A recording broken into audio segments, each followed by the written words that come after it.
Good afternoon, and thank you for attending today's webinar, Driving Share of Answer Through Optichannel Engagement in the AI Era, presented by PharmaForceIQ, Bristol Myers Squibb, Novartis, and Fierce Healthcare. I'm Lauren Ledger, conference producer at Fierce, and I'll be your moderator today. It's my pleasure to welcome our panelists, Derek Choi, Head of Product at PharmaForceIQ, Dana Cohen, Marketing Director at Bristol Myers Squibb, and Brian Banowski, Director of Web Strategy at Novartis Pharmaceuticals. So to help set the stage, I'd love for each of you to briefly introduce yourselves and share a bit about your background. So Derek, let's start with you. Can you share a little bit about yourself? Sure. Thank you so much. And I'm really excited to be here. So I've been working in pharma for, I'd say, almost the last 15 years. I co-founded the company Actana, where we pioneered next best action for the field. And after the acquisition of Actana by PharmaForceIQ, I'm now leading product across both companies. We're focused right now on hyper-targeted opti-channel engagement for physicians across field and digital channels. And of course, as digital is evolving now, as HCPs use answer engines, focus is shifting very much on how do we help optimize for AI as part of that engagement. So excited to be here and share my perspective on that. Great. Thank you, Derek. And Dana, let's come to you next. Great. Hi, everybody. So Dana Cohen. I'm currently Marketing Director at Bristol Myers Squibb, where I lead brand and omni-channel for immunology.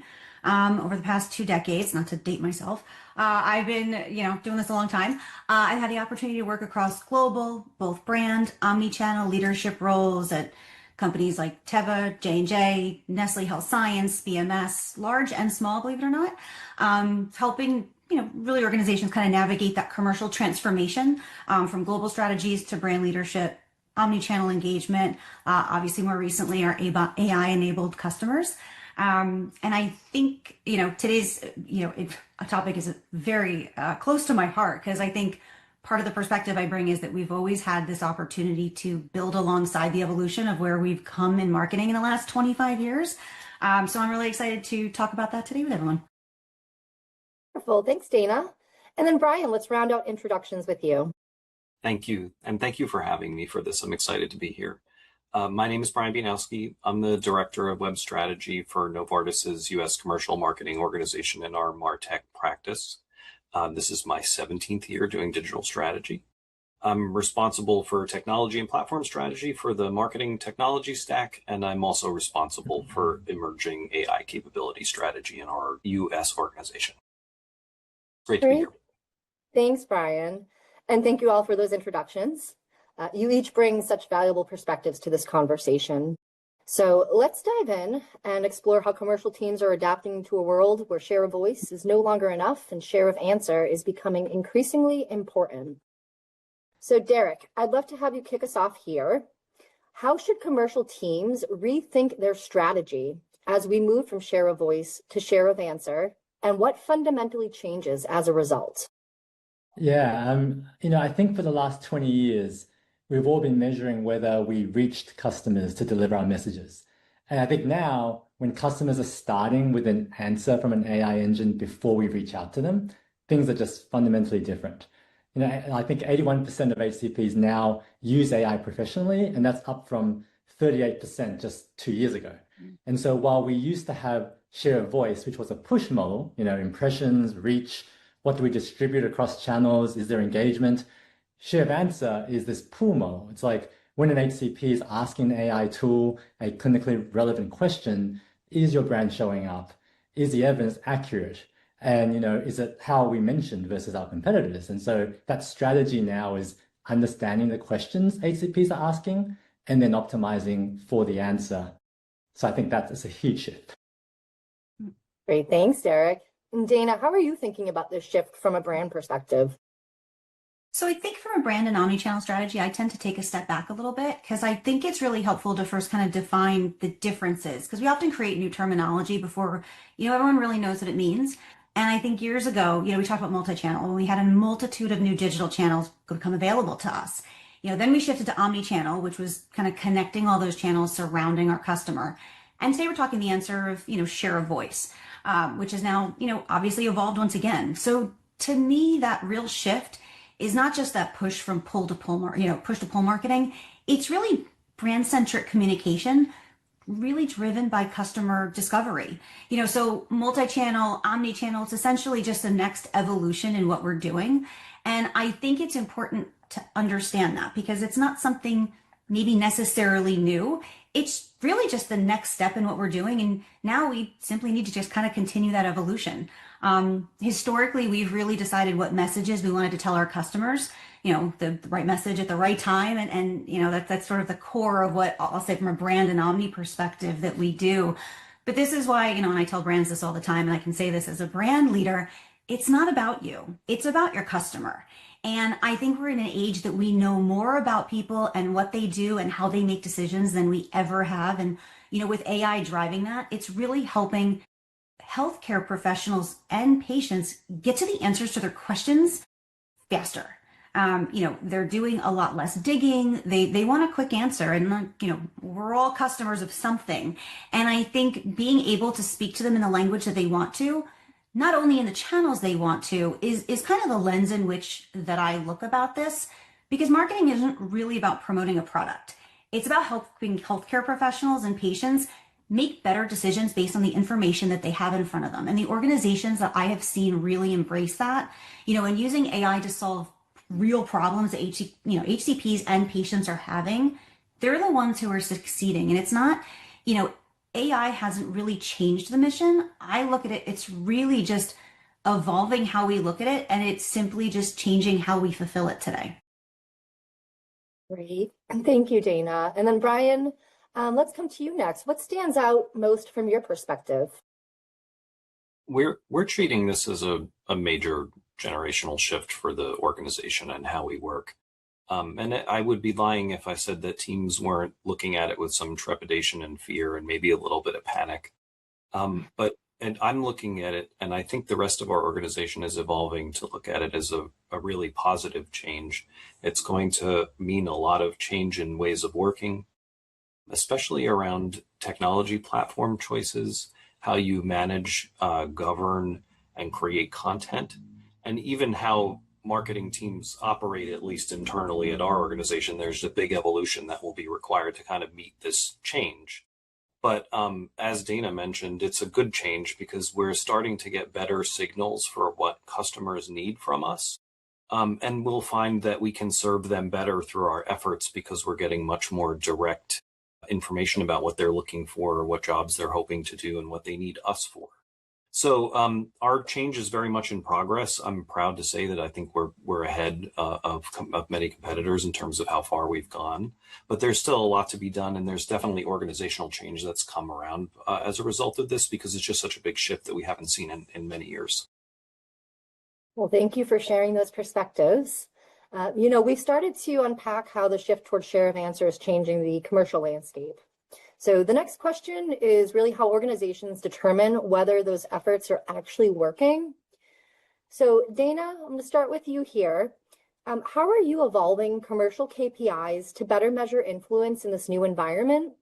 And what metrics beyond traditional reach are becoming most critical to your brand strategy? I think this has been evolving for kind of a while. So one of the biggest, and AI has just sort of pushed this even further.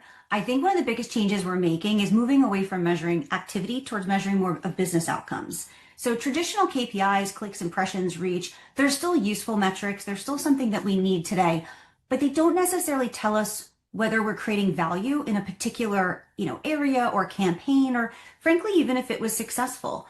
So we've really been evolving more towards this, we call it OKR, more of like an objectives and key results framework, which, really starts with the business. What problem are we trying to solve? What's the business objective?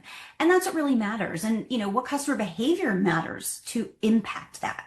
So for example, rather than asking, did someone click? Did they follow through and open this email? We internally are starting to ask, did we reduce the friction? Did we, improve engagement quality? Did we accelerate the customer journey? Did we solve a problem for them? And, did we ultimately influence business performance?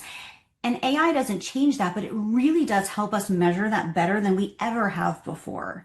So, if anyone's ever been part of qualitative and quantitative research, We've all seen people, they say they do one thing, but they actually do another. So with AI, it's helping us learn what you say and what you do aren't always one and the same. So we kind of dive in a little bit, and this is the nerd in me, kind of the psychology of how and why HCP and patients make decisions. Obviously, very different motives. They come across the questions in very different ways, but it's helping us understand better their key drivers and motives, which aren't always what we think they are, especially when we create our personas, which, as a marketer are some of my favorite things to use. But they're not always, again, going back to qualitative and quantitative research, if we've ever sat across from an HCP, we know that they'll sometimes tell us one thing and do something else, not because, it's intentional. It's just in your day-to-day life. That's how you react to things. There's a very interesting book, and I've probably talked about this 100 times to 100 different people because it's one of my favorites. It's called Predictably Irrational by Dan Ariely, and it talks about the psychology of why people make decisions and how and what we're doing. And it's probably a book ahead of its time, but I use this today when creating our OKRs internally across our brands and across our organizations, because it really is helping between the AI and framing all the data that we're getting and kind of putting it together in a way that tells us a story. And it's quite fascinating, but you can apply a lot of those principles today. And when we do that, we kind of glean the data from our OKRs and apply that to how we can create a successful journey for either a patient or an HCP. And as I always like to say, kind of follow the yellow brick road, and we can sort of leave the breadcrumbs for them. So it's a nice marriage of understanding the psychology and AI and data kind of having a nice marriage today. Thanks for sharing, Dana.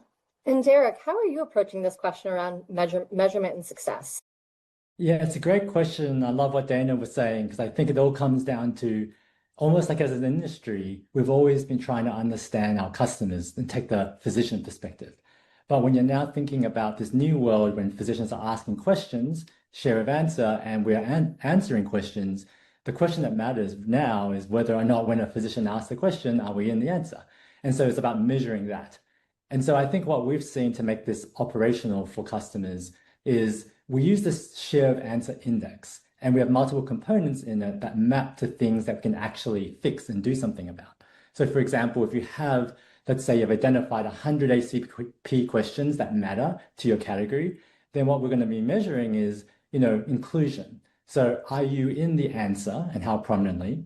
Accuracy, because, answer engines, you want them to match what your approved evidence and claims are. And so is it accurate? And preference. So when it comes to how you are kind of mentioned or ranked versus competitors, how do you fit and what's the sentiment? And I think what we're starting to see is if you can measure this automatically and repeatedly, so on a weekly basis, then what you can do is you can start seeing whether the actions you're taking are working. You can also see, as things are changing in the technology, in the answer engines, in information that's available to be cited, how you're doing and adapting in real time. So I think that measurement of that discipline of questions and then scoring those questions and then doing that across all the answer engines that matter and then doing something about it, that's kind of the new approach that we're starting to see emerge. Great. And then Brian, what would you add to this? Great points by everybody. I didn't always work in pharma. I've only been in pharma for about 6 years. And we were when I was involved in prior different types of business, we were always very customer centered in how we would make decisions and do work. And so it was a surprise and it sort of transition for me when I came into pharma to find that this, at least my experience of this business, was not as customer centered as it could be, or certain practices hadn't been built around that. And I'm actually excited because with changes to share of answer, but also the privacy landscape for us, we're finding that website traffic, for example, is now a lot lower because people are using answer engines rather than coming to our website for information. And because of privacy regulations, we have less visible traffic because of opt-in and cookie management policies that we have to hold. So what this means, and again, I think this is a positive thing in the long term, even though it's changing how folks are going to have to work, is you must become more customer-centered, because you have to speak to customers to understand what they need, because you will not always be able to get the same signals that you used to get historically. And now we have a large amount of information coming from answer engines that we've had to get attuned to. How do we collect these insights and then interpret what people are asking as a way to not just optimize the content that we have on things like websites and so forth, but also as how do the services on our sites, for example, need to evolve to meet needs? We may be seeing signals from folks that we haven't seen before, whether HCP or patient. And it may be that our efforts have been missing all kinds of dimensions of things that we can actually make a really big impact on. And I'll just make one more point. Across the organization, teams that have typically not worked together before, in my example, it's the commercial organization and then medical affairs. All of these things are starting to have a cumulative effect. So activities that occur on the medical affairs side of things are also contributing to how we do in AEO, for example. So we're seeing that there's more locking arms within the organization to do better in a more consistent manner across teams that might not have worked together before, because we see these efforts kind of combine and become force multipliers for how well we perform. So it's a lot of change for us internally, but I think all good. Thanks, Brian. So we've covered how success is being measured in this new environment. The next question is, what drives visibility and performance within AI-generated experiences? So Brian, what actually determines whether a brand shows up in AI-generated answers, and what are teams missing when it comes to influencing that visibility? Yeah, well, I mean, we've had to instantiate a program to help improve this because there are a lot of dimensions that you could, large and small, that you could impact on your own. And I think as an organization, it was really overwhelming for teams not knowing where to start, what would be the most impactful things to do first. And it's a new world, so we don't always know. So we're making bets rather than being able to offer certainty to teams to say, if you do this activity, you will see an 8% uplift. We just don't have that kind of certainty. And I would add that I don't think we ever had it. So what we've done is there's an organization-wide awareness campaign that we're doing internally just to let people know why this is important, what it is. And then there is, and we jokingly call it a Jeopardy board, just a large list of particular tactics that we recommend doing to help improve our performance externally. And so there are large and small activities that can happen as a result of this. For us, there were platform enhancements that we needed to do to make sure that information was more crawlable. I think we were in pretty good shape with that, but we still had things that were emergent that we needed to do just to get platform technology in a place where we would be more crawlable by bots. And by far, the biggest improvements that were required in our organization were around content creation and how content is used. And so we talked about new signals coming in around what questions HCPs, for example, are asking.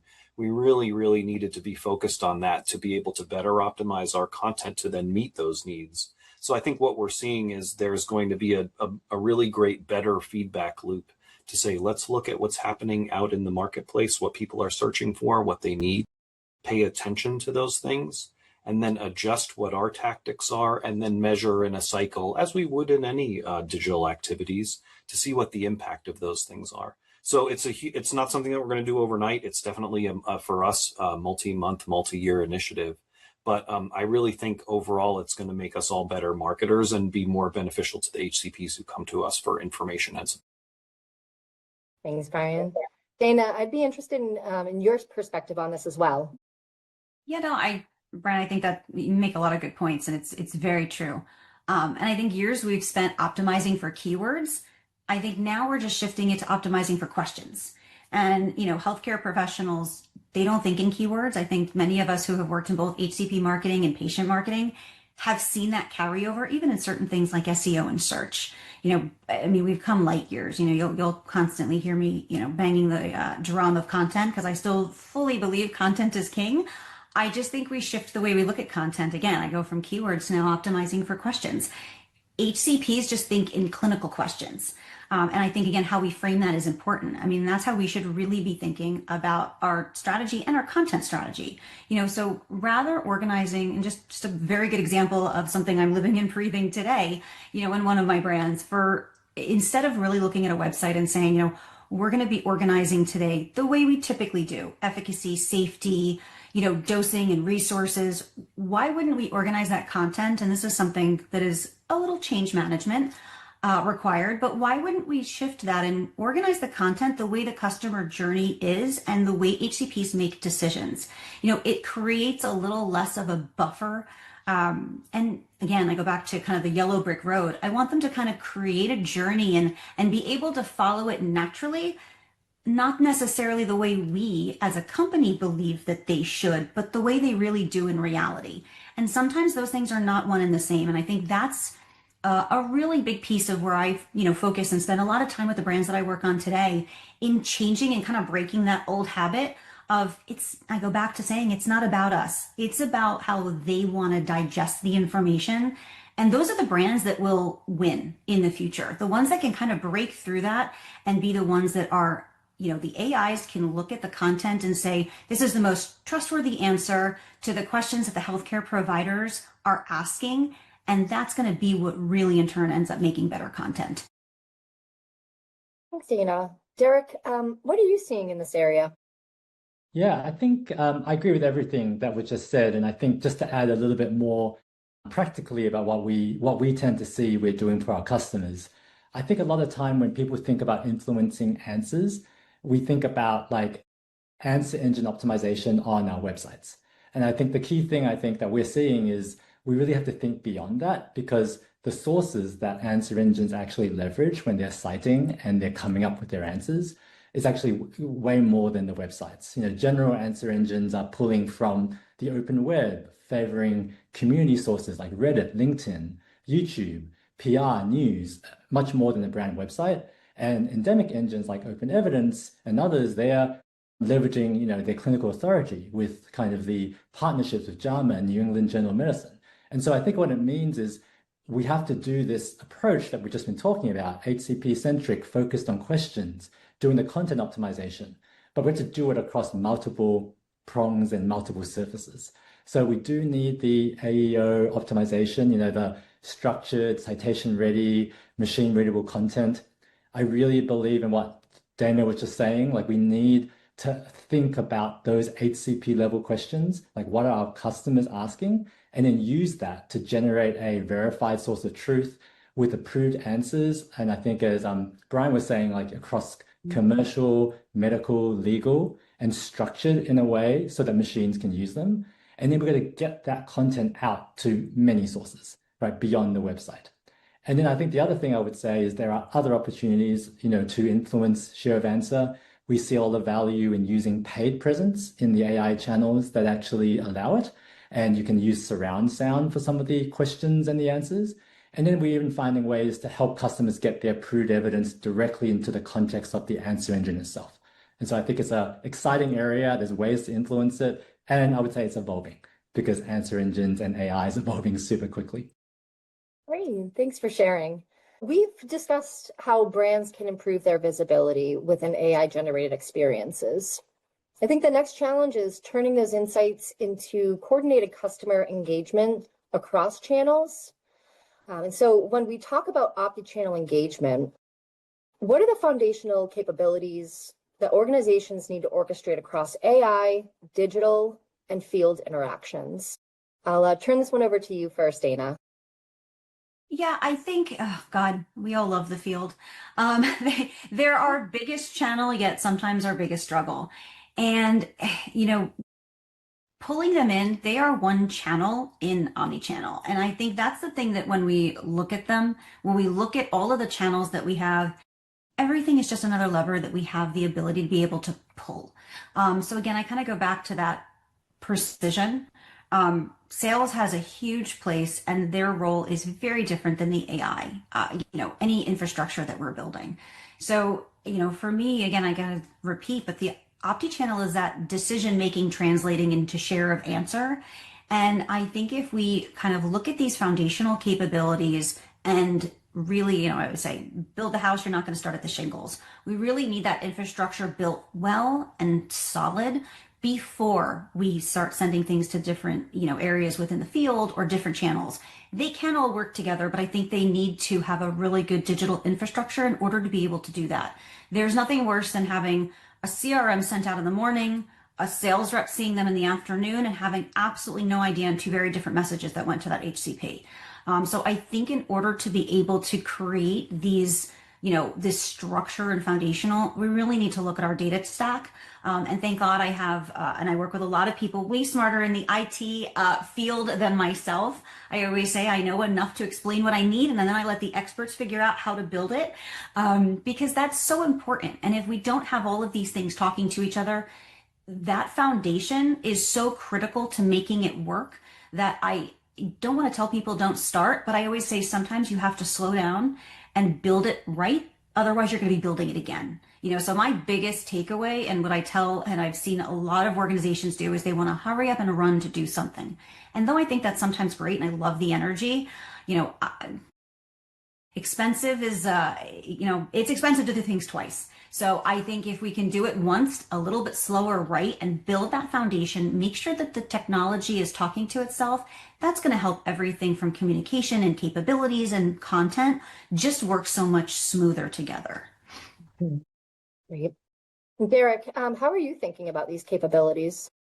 Yeah, I would just maybe emphasize the importance of data, like what Dana was saying. I think, if optichannel is the science of being in just the optimal place that your audience is at the right time, rather than being everywhere, to be able to do that, you need data. So you need data like, affinity data. So at PharmaForceIQ, we have data on which specific channels and even which specific vendors each individual HCP trusts and engages with. And if you have that data, now we can start replacing that spray and pray approach or using demographic proxies, and we can actually push only to where an individual HCP is likely to be engaging. So that is an example of one thing you can do with data. And then you compare that with intent signals. So for example, if an HCP is asking a question and answer engine, if there's a keyword they're searching about, if there's a precision signal because we know about their patients or potential patients based on labs or claims data, that can tell us a moment that matters, and then we know when and what to engage the HCP with. And when you combine those things together, I think we can do this hyper-targeted individual journey for an individual HCP across field, digital, and only in those channels that I actually prefer, and only when actually it matters. And I think that's really where optichannel is going, is we can be hyper-targeted and as a result, really meet the customer's needs. And I think on the brand side, also, it's about ROI too, because we're actually not wasting media spend or resources on, things that don't matter. Thank you. And then Brian, how are you seeing organizations approach this? I have been looking at this as kind of like the apotheosis of us as technologists, because I feel like we've been waiting for this moment for 20 years. We have all the stuff that we need to make this really good. And the burden of responsibility is on folks to generate good content and to look more holistically across all of their activities. And I wish I had better speaker notes for the last question, because I was like, yeah, you have to think about your Reddit strategy now, and you have to think about what your YouTube channel looks like. And you have to think about how all of these parts work together. They can no longer be developed in silos, which can often happen, especially at a large org like ours. So we have hundreds of websites and dozens of brands, and there's an enterprise approach that we must apply to all of them. So what this has meant for us is preparation means how can we harmonize and become more consistent. For example, if we want every team to do something the same way, we're moving into templatization when we need to, which is not a comfortable place for a lot of folks sometimes. And so for success, I think for us, I've really felt like having a lot of these activities centralized in a MarTech organization to be able to go out to the rest of the brand teams, for example, to say, think about all of these points, try to use these tools. And most importantly, we need to remain consistent, because all of this stuff has an aggregate effect. It requires a lot of change management. People have to get on board, and it's big change, but that's been most effective for us, because it's just a big job, and you simply can't do it in pockets anymore. That's just not how the internet works. Yeah, so let's build on those capabilities, and let's talk about the signals that organizations should be paying attention to as customer behavior continues to evolve. And so Brian, I'm going to turn this over to you first. What types of signals and data become most critical in a pull-driven model? And how should organizations rethink how those insights are captured and activated? Yeah, I mean, I think this goes back to something I was talking about earlier, and we've all brought up, which is, new emphasis on talking to your users, understand where they are, have more nuanced profiles of what it is that they need. I'm very excited, for example, to start getting answer engine feedback. It's a new capability that the companies that we're dealing with are new startup type capabilities. And it's a kind of insight that we haven't yet gotten before. What is the HCP asking? What language are they using? And it represents new challenges for us too, because we may not be able to talk about things, for regulatory reasons, for example, the same way that the HCP is. So it becomes more of a puzzle for us to figure out when we're doing optimizations, as an example.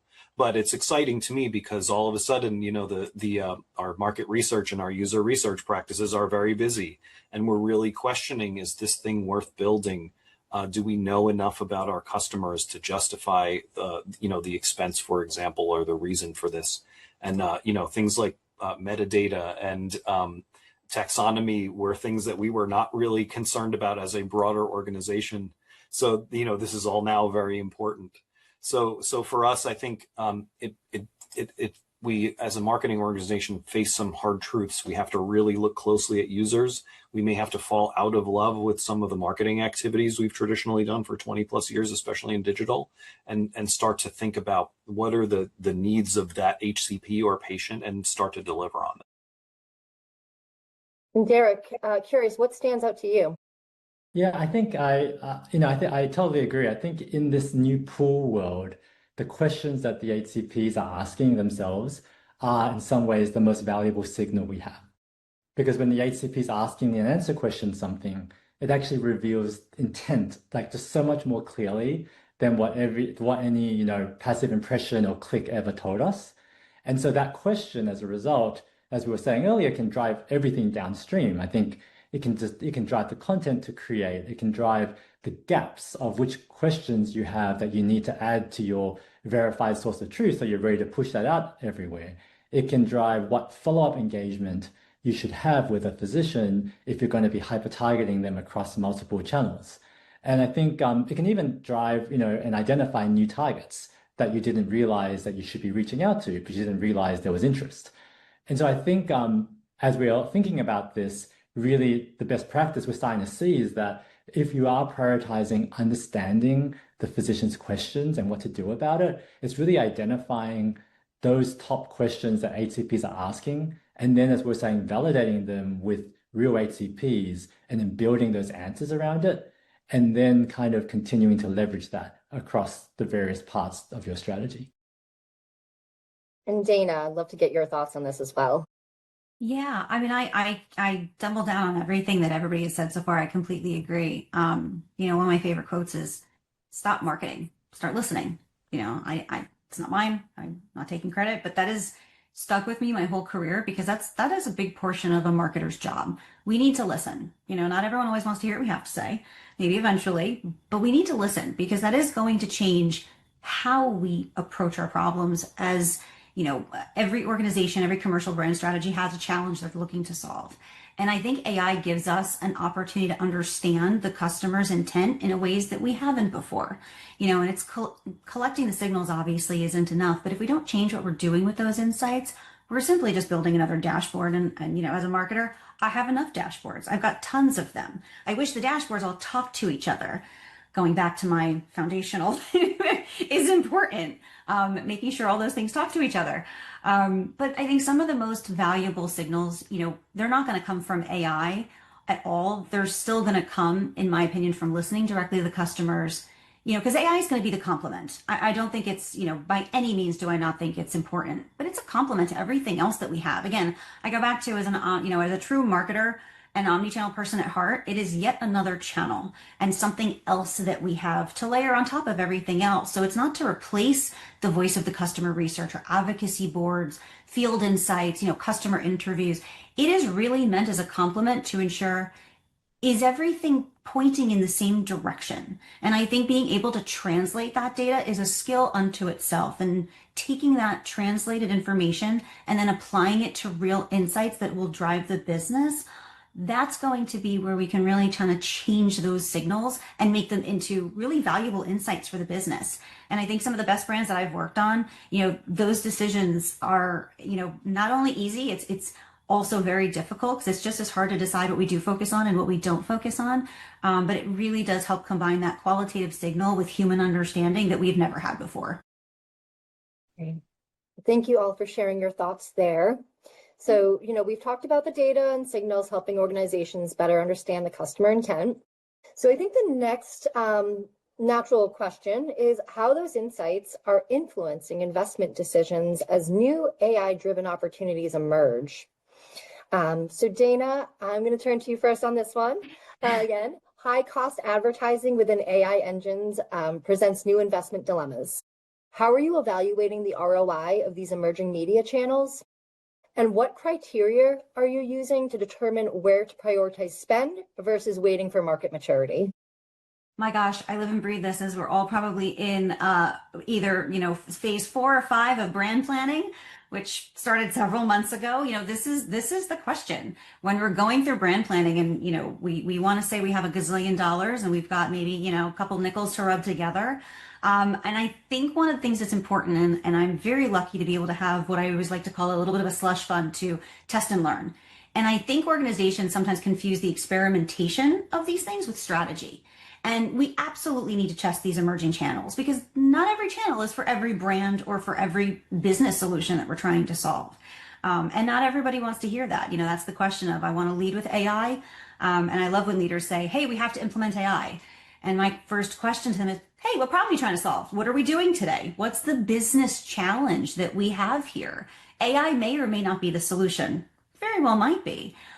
But when I hear of a brand and, the solution is maybe something too far down the path, it doesn't always necessarily mean AI is the solution to it. So I think, how we measure the success of those and how we partner with the different folks and vendors, we all have our favorite vendors that we work with. I in media spend more than sometimes we care to admit, but they need to be able to produce the data that will help answer the questions that we need.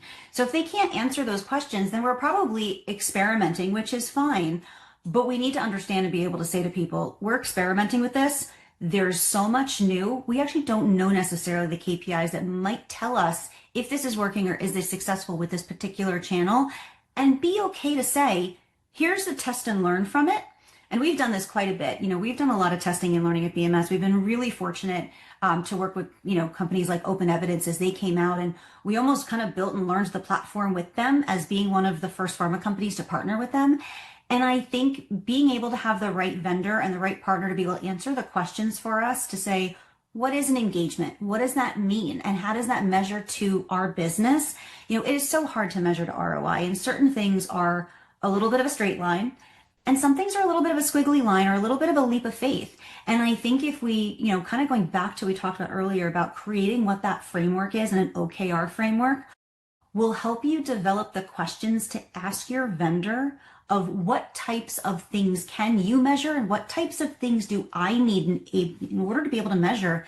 Has this been successful for my business? Is this moving the needle enough? And I think being able to have those questions will really help drive a lot of the decisions about where you can prioritize your spend. There's always going to be a place for spending where known items and known things that work, but there's also going to be really where you want to have a little bit of maturity and a little bit of testing in your model. And I think that's where you can kind of make the determination and work with the vendor to really see, is this just the new shiny object, or could this be a solution to the challenge? Great. Thanks for sharing, Dana. And Derek, I want to turn it over to you now. How are you evaluating the ROI of these emerging media channels? I think, it's a great question. I think we just need to recognize that answer engines are a bit different when it comes to the ads that we buy. And part of it is just the whole point of answer engines are specific answers to specific questions. So HCPs are doing slightly different things when they're there. And the other thing is, we know because of the demand on it and limited supply, CPMs right now are expensive on answer engines. So I think to me, I go back to prioritization, hyper-targeting just becomes even more important when we are using answer engines and we're considering them. So it goes back to using data to determine if an individual HCP is likely to be leveraging answer engines at all, or which answer engines even, right? We can think about that and be targeted in terms of which vendors we actually put advertising with. And then on top, we can pair that with those intent signals about only targeting the HCPs when they're engaged on certain topics. And then on ROI, I think the other thing that, to the point that Daniel was making too, is you don't always have to measure now answer engine ads by the same metrics. It's not just about the click-through rates alone. I think partly because the value of knowing in an answer engine if someone's even engaging with an ad is actually this intent signal. We said earlier, when a physician asks a question, knowing that they're asking questions is a super high signal as to what they're actually thinking about. And so you can use those signals to do multiple things. You could use them to add to your target list. You could use them to target them in other channels later on. And so I think that's like a really interesting way to think about ROI, like beyond just that particular impression.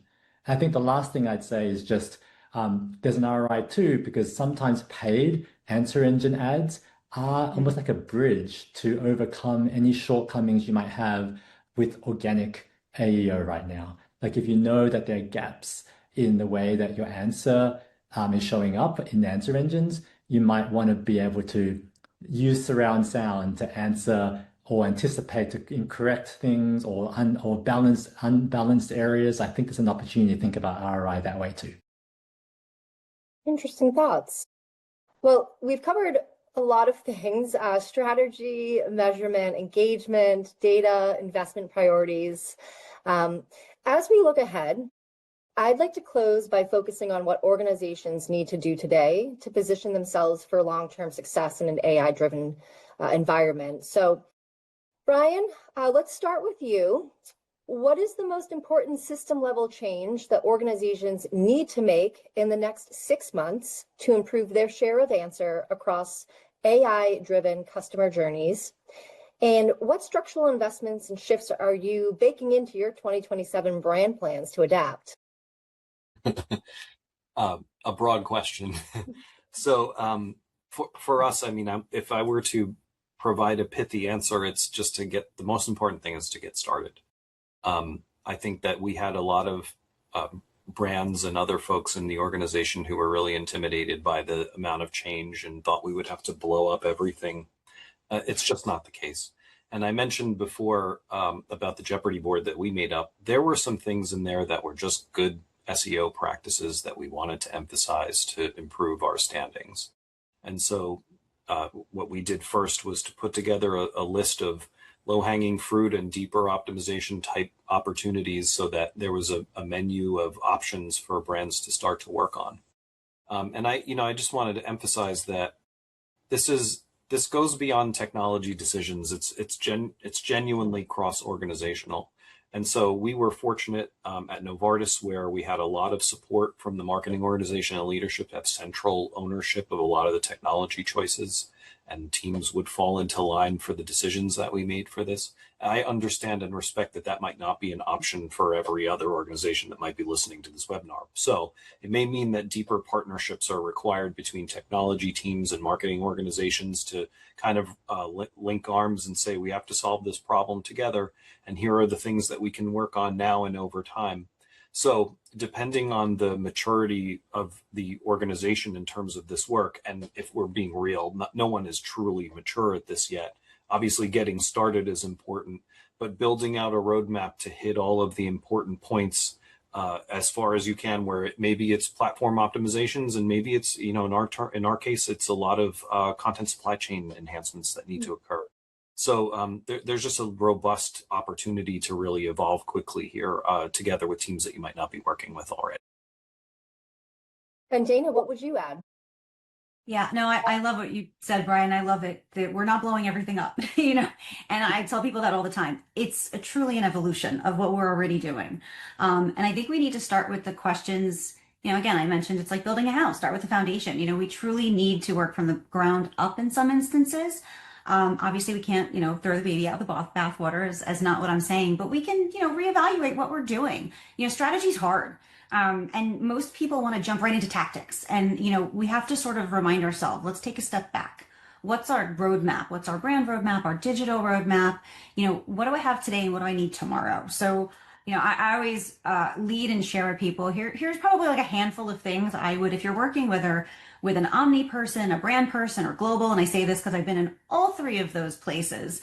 I think the best thing to do is start with a few of these things. And one is really understand the questions that your customer is asking. It's not about you. It's not about your brand, not about the customer, about what your customer messaging you think is. It's about the questions that they're looking to answer. So before creating your 2027 plan, identify those top HCP and patient drivers. What does their journey really look like? Because right now, AI is rewarding organizations that answer those real questions and not simply just publishing more promotional content, because sometimes more is just more. And I will say, I think this is something B2B organizations started many years earlier with their thought leadership roadmaps and trying to be thought leaders within their own, unique world. And I think they're getting rewarded much faster because that's something that pharma was a little bit slower to take on, whereas life science really was a little bit ahead of that. So I think that that's something that we can adopt from that B2B world that, again, more is just more. And like a salesperson, they will ask you for another piece of material. But I really think if you take a look, see what makes sense. I think the second thing is ensuring your content actually answers those questions clearly and consistently. I will say consistent is key here. Audit the content that you have. Most organizations I've worked at, we don't have a content problem. We have a discoverability problem and a consistency problem. And I think as you're looking through your content, one of the things I have come across, and I use this analogy a lot, I call it the purple pony lavender horse.